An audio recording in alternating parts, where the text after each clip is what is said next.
Right. What is up, everyone? Hello, hello. We are going live on YouTube, Facebook, Instagram. So drop in the chat what you sell. We have B2B solar on the house. We have solar mindset coaching. Amazing. Another solar, window cleaning, door-to-door insurance. All right. Amazing. What else are we selling here? Audio is way off. Can y'all hear me? See if you can hear me. Can you hear me? Let me know if you can hear me, if I'm loud and clear. We're good to go. Try to talk a little loud. Try to use my new board here. So I have this new vibe board behind me.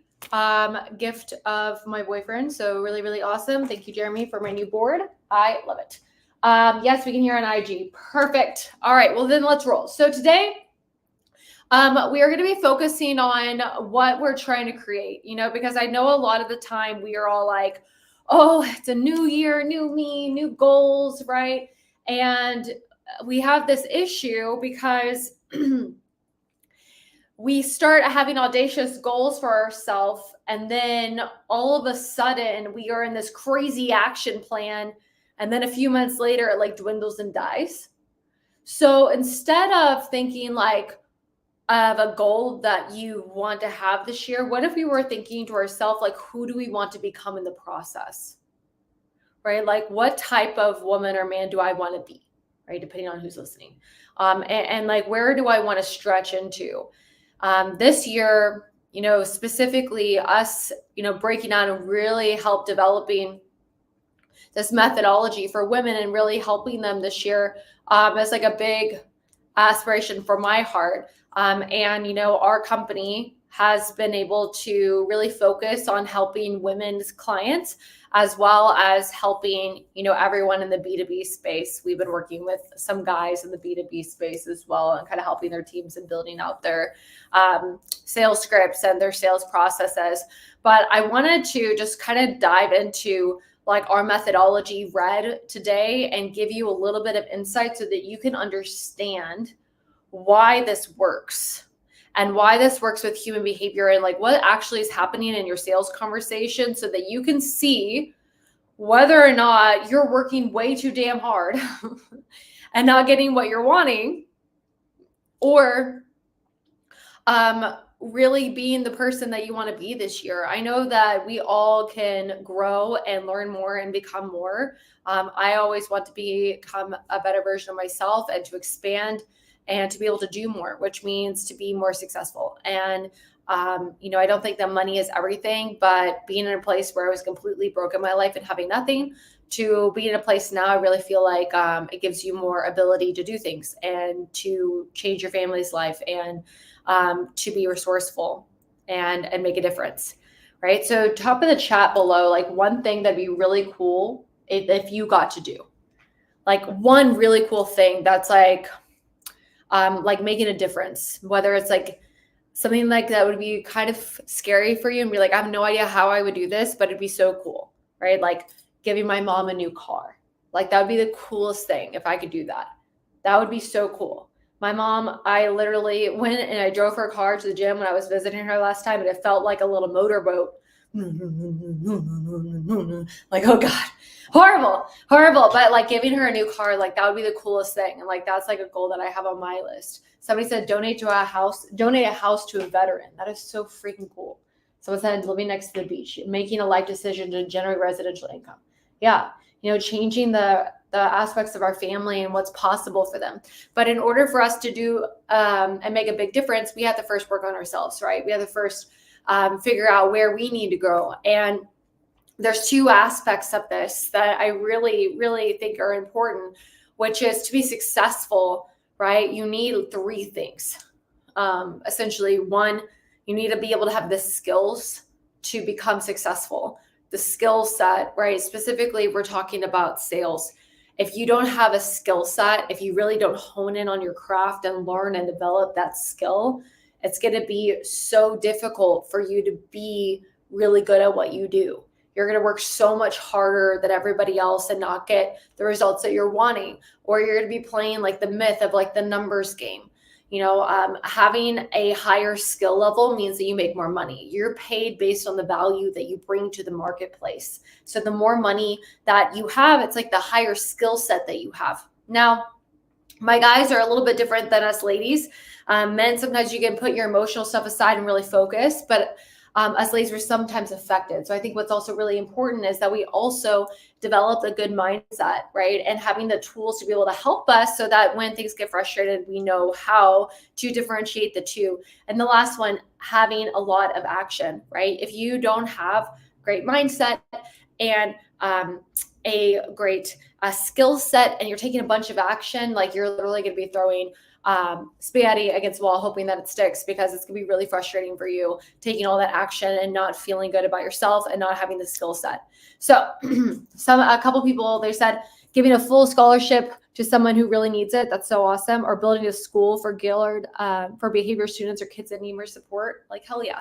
I think that it's important that we do incredible things. And I think that when you have certain levels of success, like, you're required to give back. So let's go straight into this. This is red. I don't know if y'all can see that, but this is red. Red stands for real, empowering, disarming questions. And you're taking someone through a sales process. So I'm going to move you guys back a little bit. I know it's backwards on there, but you're going to have to bear with me. If you're on Facebook, it's the Women in Sales group. You can see it straight on. So you're taking someone through a sales process. I don't care what you sell, B2B, B2C, door-to-door, B2G. It doesn't matter. You are taking someone through a process every single time because you are getting their brain to have certain emotional drivers and open up to you, right? And we're taking them through a process and we're asking them questions for them to have a realization that where they are right now, if they stayed there versus making a change and buying your product or service, it would be more risky. That's basically it. We're trying to get them to realize that they need to make a change, right? We want to do this with integrity. We want to make sure that what we're selling is actually going to help them. And we're trying to find problems that they didn't realize that they had. That's essentially what a sales process is. Getting this person to make a change. And the problem with that is that most humans hate changing. They absolutely hate it. They hate making changes. That's why you have people that are really comfortable and they never leave the same city, or they never leave a bad relationship, right? Because people hate change. They don't want to change. So if we do this right, we take them through this process. So the first process of this is to establish some type of rapport. Okay. Yeah, it's beautiful. Here we go. Okay. So we're getting them to establish rapport. Now, what do I mean by rapport? It's not saying, oh my God, how are you doing today? How's the weather? Anything like that. No, I'm trying to establish a couple things here. I'm trying to establish that I'm a knowledgeable expert, that I'm the person that's going to be able to help them. I'm trying to get them to think results-based thinking as fast as humanly possible. Why are we here? Now, there's 3 different types of calls, or 4 different types of calls that you typically do. One is a cold call, right? They have no idea who you are and you're calling them. Number 2 is an outbound call. Typically, they signed in for something, or they registered online or gave their information on an ad, and they know that somebody has their information and might be calling them. They have no idea when or where or why, but someone's going to be calling them. As an outbound call. Or an inbound call where they called in or they booked on your appointment on your calendar and you're showing up, or your SDR booked an appointment for you and you're showing up to take a call. Or, some type of like door to door where you're walking in a business or you're knocking on someone's door. Again, cold, they don't know who you are. And every single different one, as there's no right or wrong, or good or better or whatever. Like, there's some that are easier for others depending on your personality and who you are. And if you learn the skill, you can figure out any of them. Right? So the point is that we're trying to establish, when we're talking to somebody, that we're a knowledgeable expert, and we're trying to see if this person has a problem that you can help solve. And the only way that you could solve this problem for this person is if they buy your product or service. If they do not buy your product or service, you cannot help them, right? And so most people don't realize the problems that they have or how severe those problems are. Just like the people that have like the pimple popper shows, and somebody comes in and has like disgusting like pimple on their back and it's been there for like 5 years, and you're just like, how the hell did this person let this get this so bad? And it's because they don't notice it. Why don't they notice it? Because our brain is wired for survival. Our brain doesn't like to think about pain. And if our brain doesn't like to think about pain, the only way that they went in with something and they took care of it is that somebody started asking questions. Maybe they started dating somebody new and they're like, what the heck is that? Or maybe they weren't conscientious about it before, but now they're conscientious about it because they're like, hey, like I started dating someone new and I really don't want them to see this disgusting thing on my back. And what do? They go in and they get it fixed because that problem became so severe due to the conditions that they needed to make a change, right? So your intention as a salesperson is to ask them questions about these problems and for you to find those problems and find more problems that they didn't realize that they had, so they can realize and have this realization like, oh my God, I need to make a change today. That's all you need to have them do. And the point is today, not next quarter, not next year. They need to realize that they needs to happen today. Now, how do I do that? How do I get them to realize that it needs to happen today, no matter what? Okay. And it's through the quality of my questions and through my tonality, right? And through how I'm positioning things and how I'm uncovering certain information. Okay. So how do I do that? When I ask certain questions, what's really cool is that certain questions give our emotional drivers. They release emotional drivers in the brain, okay? So as I'm going through this process and I've established that I'm the expert, I've asked them a question at the beginning to get them to be results-based thinking, right? And we're in the conversation, which I have other videos and other trainings on how to cold call, how to outbound on here. So if you need that, just DM me what those are, and one of my teams will send you that if you need those videos to help you with that. But the point is, I'm trying to show you this process because once I establish that I'm the expert and I get them to be results-based thinking and I get them to where we're actually having a conversation, right? This is going to be inside a real conversation. This is not a like a first discovery call, like 15-minute qualifying call. Like we're already past that and we're pretending like we're in a real sales conversation just so we can have access to this training and so it could be relevant, because sometimes I feel like there's just so much to go over in only a short period of time. So once we're in a real conversation and I've established rapport, the next thing that I'm going to do here is I'm going to ask them logical-based questions about their current situation. Now, why am I doing that? Why would I do this first? Before I start asking about like their pain and the problems and stuff that they're going through, why would I do that? I'm going to ask them logical-based questions, situation questions, current situation questions, for them to realize their current situation and for me to realize their current situation. Now, what is that going to do? When I realize their current situation, I can ask really skilled, really detailed questions later on in my call. I can ask them about the pain more directly and the problems that they have going on if I really understand their situation. If I don't understand the situation, I'm guessing. Well, I don't want to guess. I don't want you to be chasing. I'm tired of the chasing. All the follow-up, chasing. Like, no, I don't have time for that, right? What if we could get really good at these calls and we could shorten sales cycles? If you're in B2B, instead of something taking 6-9 months, what if it only took 3? What if you learned how to be really good at your skilled questioning to where you shorten sales cycles? Or if you're in B2C, what if it was just a one call close, right? I'm tired of all the extra stuff. If you're really good at making them realize that they need to make a change today or they're going to still feel that pain, like it's done.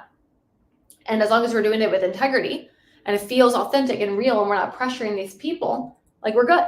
I don't want it to feel pressured. I don't want to feel like that. I don't want to feel like an icky salesperson. They don't want to experience me like that. Absolutely not. So how do we do this? When we start asking about their current situation and we're asking logical-based questions first, it allows us to establish that they can trust us. If I start going in with really deep personal questions, I haven't built enough rapport for them to open up to me. And if I start going there immediately, automatically, they're going to put up walls and they're going to give me resistance, right? They're going to give me sales resistance. I don't want that.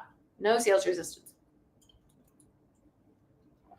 So once they understand their situation and once I understand their situation, Happy New Year, guys, I want to ask the next round of questions, which is going to be pain awareness questions, where I ask them about their situation and problems that they're having in their life or in their business and how it's affecting them. I want to know how long it's been there, who it's affecting, how is it affecting them, how is it impacting them personally, is it impacting their family, is it impacting their health, like what's going on. Again, depending on my industry, depending on what I'm selling, but it's still the same process regardless of industry, right? I think there's over 160 industries at this point, right? This works for any industry. So you really want to make sure that we ask these questions and we sit here. What I see most people do is that they don't stay long enough in the pain. You should be asking about their pain for at least 15 minutes of the call. If you only ask for a few minutes, they have not felt deep enough pain in order to make a change. What is the biggest reason why people change? It's pain or fear of future pain. And so if we don't sit long enough in the pain, how are they going to feel a willingness to want to make a change? They won't. So we have to sit with them. We can ask them questions like, well, with you going through this right now, how do you feel like it's affecting the company? Oh, well, in what way though? And with that going on, do you feel like it has had an impact on you personally? Oh my gosh. Well, are you willing to settle for that if you didn't have to though? Right? My tonality is all of this. And it really doesn't matter exactly. I mean, it does, but people hear your tone before they hear what you say. And sometimes I feel like we're so focused on, I want to make sure I say the right words, when it's not even about saying the right words, it's how you say them. You can give me a really bad script and I use it with a really good tonality, and it's going to do 10 times better than a really awesome script with crap tonality. It's all about how you are saying stuff. And remember, the brain doesn't like pain. So if we're asking questions about pain and we ask it too fast, or we don't allow pauses in there for their brain to really register what I'm saying and really feel it, it's not going to have the same type of impact. And I need them to realize that this pain, this pimple is bad enough to where they have to do something about it today, not later, not next quarter, right? So I sit with them in the pain for 15 minutes-ish, and I uncover it like an onion. And I ask them questions about each problem. I try to find them other problems that they didn't realize that they had, and we kind of sit there. Once I've established what those problems are, what it does is I release cortisol in their body. Their brain literally release cortisol in their body because we're talking about pain. Their body goes to fight or flight mode. And what this does is that we literally went on a path where we're like, hey, we're going normal, and we start going down like this. Their body's like, oh God, what just happened? Now, the next section is I ask them about past awareness. So like, what have they done in the past to try to solve their problem? Why am I asking this? I'm asking this so I can see how they've made decisions before. If they had this problem for the past 5 years and they haven't done anything to change it, I want to know how they make decisions. Let's say that I run a coaching company or I'm selling high ticket coaching, and this person that I'm talking to on the phone says that they've tried 3 other coaches and no one has been able to help them. What could possibly be an objection at the end of this call? That they don't trust people, that they're going to try to figure out by themselves, that they're like, hey, like this hasn't worked for me before. So this helps me uncover objections before they even happen. I'm preventing objections, right? So like, let's say in this scenario, if somebody was like, oh, I've worked with, 3 other coaches, I haven't been able to get help at all. I'm like, oh my gosh, well, has anybody been able to get results with those coaches? Or has anybody been able to get help? Well, yeah, this person. Well, if they were able to get help, what made you feel like held you back from your own success? What held you back from being successful with them? And I flip it around. I make them take responsibility, right? What's up, Danny? Appreciate you, man. I get them to take responsibility for why they didn't get success. And now at the end, they can't tell me that they don't trust people or whatever, because I just flipped it around and I've prevented that objection from happening by asking them what they've done in the past to try to solve their solution. I'm trying to get their brain to think, right? If they're like, oh, well, I've been looking around for 6 months, I haven't made a decision. What's the possibility going to be an objection at the end? That they want to think about it, they want to not do anything. I need to stop the clock, I can't even move forward. I'm like, well, why is it going to be different for you now, though? Why now? Why not be just like one of those other unsuccessful people? You push it down the road and do nothing. And what are they going to do? They're going to fight and they're going to challenge me and they're going to tell me, and more importantly, themselves, why they want to do it right now. That's the whole point.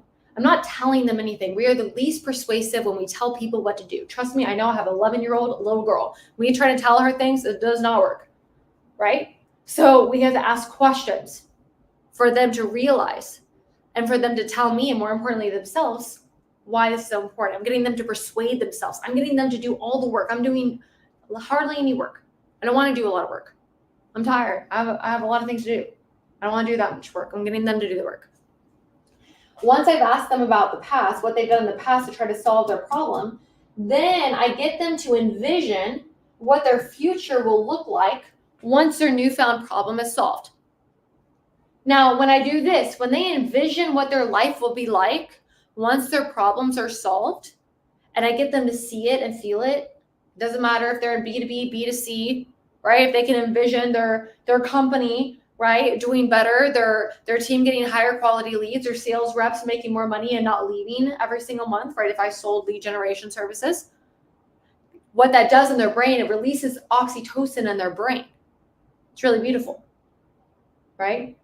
So now they went from a low to a high, right? And after I go from a low to a high, I ask them ramification questions for them to realize what it would be like if they don't do anything about this. And I challenge their way of thinking. Like, well, what happens if you don't do anything about your situation and it gets even worse? Now, that's a generic question. You would be a little bit more specific as to what's going on with them in their world. But I get them to ask that question for themselves so that they realize they have to do something about this, what? Now. And when I do that, what it does is that I go back down. And again, it releases cortisol in their body. And when I go from a low to a high to a low like that, it locks in a memory. Very interesting. It's a very powerful experience, which is why you need to be in integrity when you're selling, because otherwise you're going to do it wrong. From there, I transition. Now I can transition into the presentation and the close. If I'm in a B2C or if I'm in a B2B, I transition and I get a pre-commitment for the next meeting. If I'm in B2B, and I continue the process. And then from there, I go into the presentation and make it feel tailored to them. And I talk about the funding options if they actually want to fix their problem. And then I get them to commit, right? Like, do you even feel like everything we went over today, like, is going to be the answer for what you're looking for? Is going to really support you? And if they say yes, then I ask them why, and they tell themselves even more as to why they need it. And then if I need to do a little bit more objection handling, I will. But like, if you do this right, like, you're going to be so amazed by the type of calls that you're having, because you're going to be working so much less. And you're going to make so much more money. Like, you'll be surprised. You're like, why am I making so much money? This is so weird, because life has always been so hard. Very interesting. Now, again, R.E.D stands for real, empowering, and disarming questions. Old school versus new school. The first sales method was created in like 1836. And a lot of sales training is messed up because it uses an old model of selling. I keep pushing these buttons. It uses an old model of selling. So a lot of sales training that maybe you've even gone through is really old school, where it uses like old 80s styles, 70s, 60s style of selling, which is very different than right now. We are in the least trusting era literally ever. Sales reps, what they used to do is they used to have sales reps come in and teach people about their product and service. That's what they used to do. Now we don't rely on sales reps to do that anymore. So you can get all the information about the car that you want online. Instead of providing information, we're asking questions to realize that these people that we're talking to, for them to realize that they have problems. And the only way for them to solve those problems is by buying your product or service. They need to feel like it's more risky to do absolutely nothing than to purchase your product or service. That's what they need to feel like. And if we keep using old school methods in a new generation and a new era, like this is why people are having so many problems. That's why people have so many issues with salespeople, because they have had bad experience with salespeople. Instead of using old school methods that push and pressure people and ask logical questions, like what are the biggest problems that keep you up at night? Like all that stuff doesn't work, you know? And so when you use new styles of selling, a new era of selling, and use methods that work with human behavior and actually make the prospect feel like you understand their situation more than anyone else, it doesn't feel like a pressured sale. It feels like we're the same team collaborating together to solve their problem. That's what it feels like. And it feels natural, and you won't have any issues with people in sales. When you're cold calling, you won't have people hang up on you. I used to have people be like, F you, and hang up on me. You won't have that issue anymore. When you use this, it's going to put you in the driver's seat. Like you are in control. We're going to remove all of sales pressure. How do I do that? Remove sales pressure. And we're going to go into authentic conversations. I want you to have real, authentic conversations. I don't want it to feel awkward. Yeah, R.E.D is the only sales training method that I know that's designed for women. And when we built this company, this is what I needed. Right? I was like, you know what? I first started in B2B sales, then B2C sales. I was like, you know what? I need a woman that's going to show me how to do this thing. Because us ladies, we're wired differently than you guys. We're wired different than guys. We just are. It's just what it is. Right? Our brains think different. We're different. Guys think one thing at a time. They have a priority list. They're allowed to, they produce, they hunt. You know, us women, when we're nurturers, when we're empathic, right? We have emotions, things come up. And then all of a sudden, we're confused as to why women are getting cervical cancer and having issues. It's because we're trying to be like men in business. What if we were being like women in sales and we used the natural assets that we had, like being more empathic, being more intuitive, being more nurturing? And so we developed the sales training specifically for women to give you things and give you tools. Like, and every single sales training I've ever done, no one's ever taught me, like, how do you overcome a guy hitting on you in a sales conversation? Dude, the craziest shit that I've heard from guys trying to get me to close a deal with them by closing a deal, like I mind-boggling, right? And how do you as a woman get taken seriously? I remember being in B2B, walking onto job sites and builders being like, asking me questions on purpose to try to see if I knew what I was talking about. Called like wires the wrong names just to see if I would pick up on it, to see if I was stupid or if I was competent. Like guys don't have that issue. Women, we can get in the door easier. However, we have to prove ourselves. We have to prove that we know what we're talking about. We have to be taken seriously in sales, right? So how do we stop getting hit on and be taken more seriously? Like there's no sales training that actually teaches you how to do that except for ours, because we wanted to give women the tools to be really successful regardless of the issue, regardless of what happens, right? Like I've literally closed a deal at an event and asked the guy, asked me the next day if I would like go to Jamaica with him and like come away with him because he bought a really high ticket service from us. I'm like, I'm sorry. Like I didn't realize that I was for sale. You know? That's crazy. It's crazy what ladies go through. And it's really hard because I hear horror stories every single day. You know, if you have a feminine approach, being a woman, you're going to be more successful. Use the assets that you have. It's really important. If you're trying to sell like a dude, you're not going to be as successful. A guy giving you advice versus a woman giving you advice is hard, right? Yeah. Isn't that crazy? So what would it be like?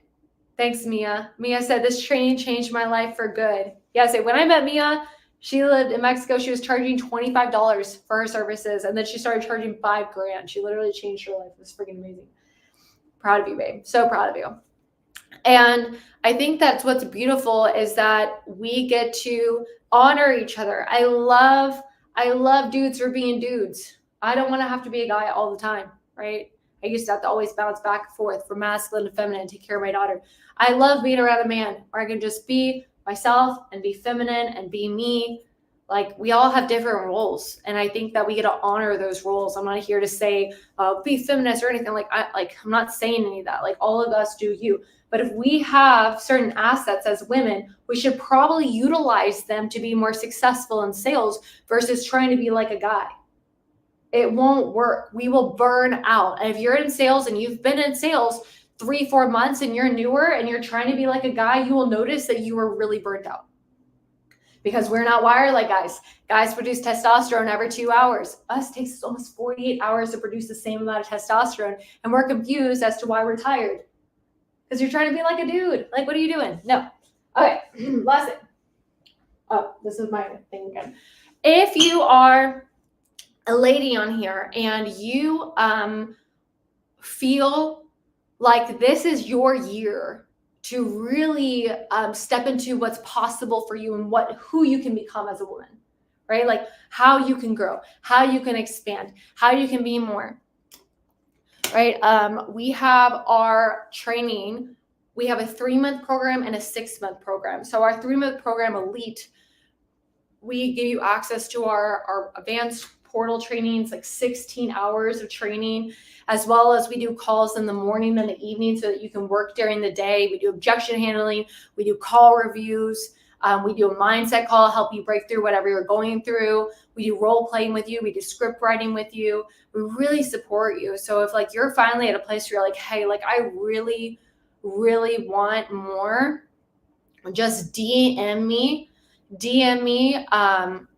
training, or DM me the word elite. That's our program, R.E.D Elite. And we'll hop on a call and see if it's even a good fit, right? And see if this is something that would actually work for you. I really want to make sure that, the ladies that are in this group are really willing to be committing to be the best version of themselves and just show up powerfully, right? I think that there's so many of us that don't have the support, right? And we will not push you, but we will hold your hand and be there for you in the way that you get to be honored and loved, right? Tough love. Because the version of you right now is not the same version of you that wants to make 10, 30, 40, 50K a month, 100K months, whatever that next level is for you. This version of you is not going to make that. You're going to have to get uncomfortable and make some changes in order to step into the next version of you, the next one that's going to make that amount of money. And then you need to have the tools, because if you start making that amount of money and you don't feel worthy of it, you're going to start self-sabotaging. Trust me on that. So really giving you an ability to really have the next level for you, like, is what we want. So I honor you. DM me Elite or training, and we'll make sure that we have a conversation with you, see what industry you're in, see what training you've had so far, see if we can actually support you. And if it might be what you're looking for, we'll talk about possible next steps. But I love you guys. I honor you. I will see you guys next week. How awesome is this board? Oh, I love this board so much. So I honor you guys. I will see you very soon. Bye. And bye, ladies.